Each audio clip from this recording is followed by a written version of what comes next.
Hello, I'm Marcus V. Calvert, and welcome to Tales Unlimited Kitchen Rants. It is almost 8 o'clock at night on the 25th of May. Um, Sorry I haven't shot back lately. I was working on the mystery book, the one I never mention anymore on the newsletter written per se, but went to the rabbit hole, not bad. Uh, Say I'm cruising into Act 3. Let's see if it holds. So I have a few days off. I am going to basically go through the brackets and play some catch up in terms of the Antagonist Cookbook, Volume 5, and the Battery, Volume 7, and maybe sneak in some sleep. But I was watching Mission Impossible yet again, second time, and this movie is awesome sauce. Go see it. It should win awards. It's that good. Oof.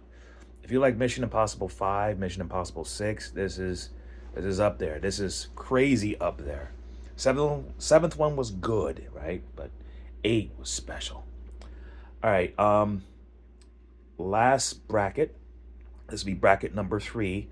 Did it a few days ago, but just didn't post on it. Busy and stuff. Um, it was story number 39, Honest Grigors. Basically, I think it was a battery prompt that inspired me. A day in the life of a used spy car dealer. And the story is about this guy named, well, Honest Grigor. He's Russian and he runs a used spy car lot where people drop off spy cars they don't want anymore. Governments, supervillains, superheroes. Sometimes stuff falls off a truck. Um, like if someone just has a bumper crop of cars, he sells them and makes sure that the original owners get a fair cut, unless of course they were stolen. And he has a special client, someone who dropped a spy car of alien design.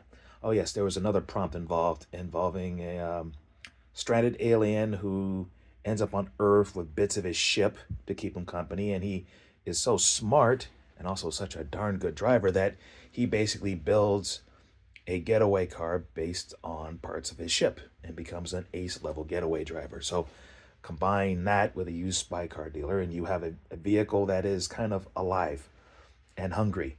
Don't steal his car.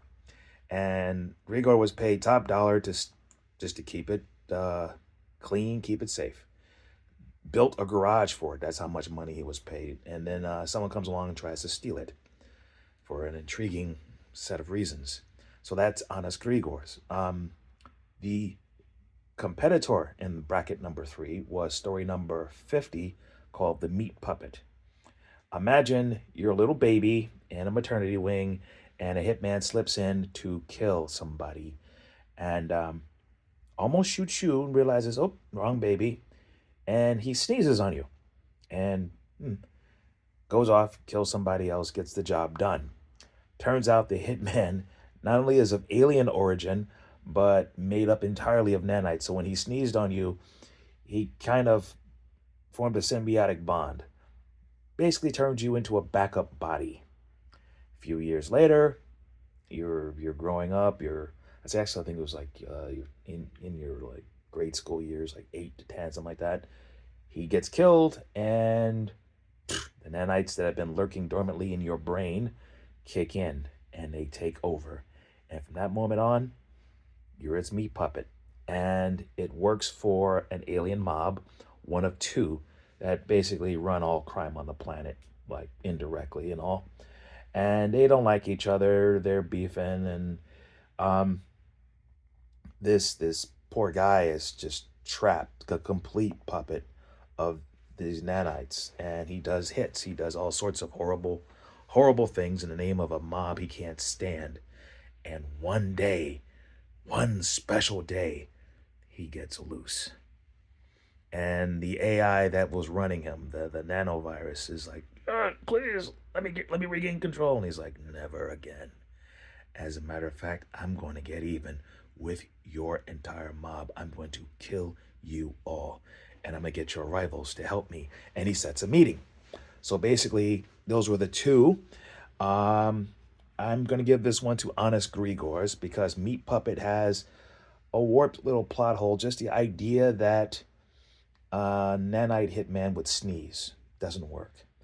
I'll probably have to rewrite it. Maybe it's a wound. Maybe like there was a shootout and some nanite covered blood fell. I don't know. But down the road, I think I shall write it. But the rules are when doing brackets, take the two stories, rewrite them only once, whichever one's closer to the finish line, boom. And for a minute, it was a challenge because these were two alien stories, and I consider them on par. It's just that one plot hole that got me. So, Honest Grigors goes forth. And I will podcast when the next one is done, and the next one, and the next one, and the next one. I might overload over the next few days. But again, Mission Impossible Dead Reckoning 2. See that puppy. It's awesome sauce. All right, I'm Marcus V. Calvert. This is Tales Unlimited. Please like and subscribe. Villain.net is where I keep the books, available on Amazon and Kindle. Please check them out. And have a nice, safe Memorial Day. Bye.